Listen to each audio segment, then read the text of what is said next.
अस्सलाम वालेकुम नाजरीन, खबर शामिल करते हैं लाहौर से।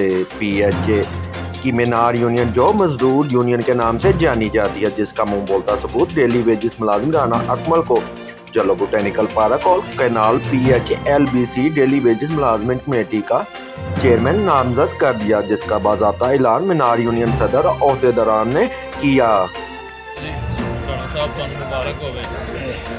जलो बोटैनिकल गार्डन का जलो पार्क का मीनार का ये साडा भाई है छोटा, ये उस कमेटी का उधर का चेयरमैन है मालिया का डेली वेजेस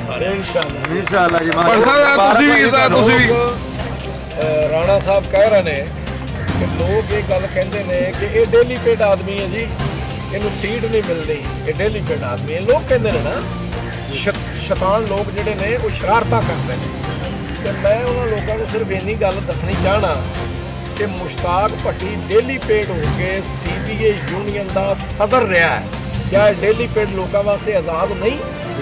तो जे मुश्ताक भट्टी डेली पेड होके पूरे अदारे की CBA यूनियन का सदर रहा है, तो फिर राणा बोटैनिकल गार्डन या नहर ये वह चेयरमैन क्यों नहीं हो सकता?